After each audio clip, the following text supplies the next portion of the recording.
Okay, station 11.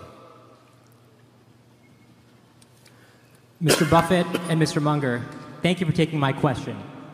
My name is Feroz Qayyum, and I'm from Mississauga in Canada, and now live in New York.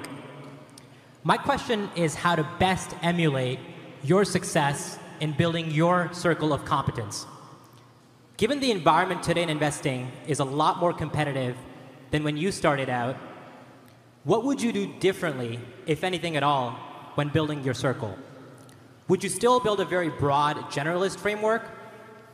Or would you build a much deeper but narrower focus, say, on industries, markets, or even a country? And if so, which ones would interest you?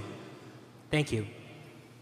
Yeah, well, you're right. It is much more competitive now than when I started. And you would, when I started, I literally could take the Moody's Industrial Manual, the Moody's Banks and Financial Manual, and I could go through page by page and at least run my eyes over every company and think about which ones I might think more about. It's important. I would just do a whole lot of reading. I'd try and learn as much as I could about as many businesses, and I would try to figure out which ones I really had some important knowledge and understanding that was probably different than overwhelmingly most of my competitors, and I would also try and figure out which ones I didn't understand, and I would focus on having as big a circle as I could have, and also focus on being as realistic as I could about where the perimeters of my circle of competence were. I knew when I met Lorimer Davidson in January of 1951, I could get insurance. I mean, what he said made so much sense to me in the 3 or 4 hours I spent with him on that Saturday. So I dug into it, and I could understand it. My mind worked well in that respect. I didn't think I could understand retailing. All I'd done was work for the same grocery store that Charlie had, and neither one of us learned that much about retailing, except it was harder work than we liked. And you've got to do the same thing, and you've got way more competition now. But if you get to know even about a relatively small area more than other people do, and you don't feel the compulsion to act too often, you just wait till the odds are strongly in your favor. It's still a very interesting game. It's harder than it used to be. Charlie? Well, I think the right strategy for the great mass of humanity is to specialize.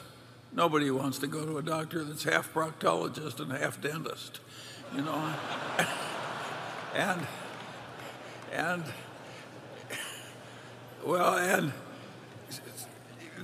So the ordinary way to succeed is to narrowly specialize.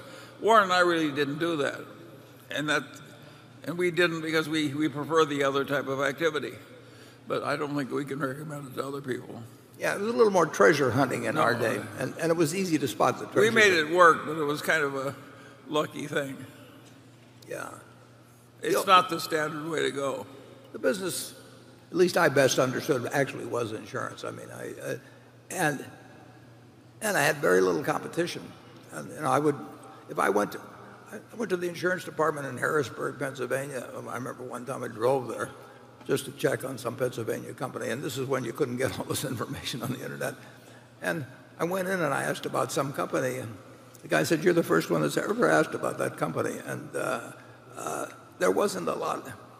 I went over to the Standard & Poor's library on Houston Street, because they call it, and I would go up there and ask for all this obscure information, and there wasn't anybody sitting around there. They had a bunch of tables that you could sit and examine things through, and so there was less competition.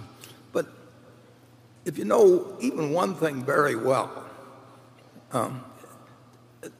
it'll give you an edge at some point. It's what Tom Watson Sr. said at IBM.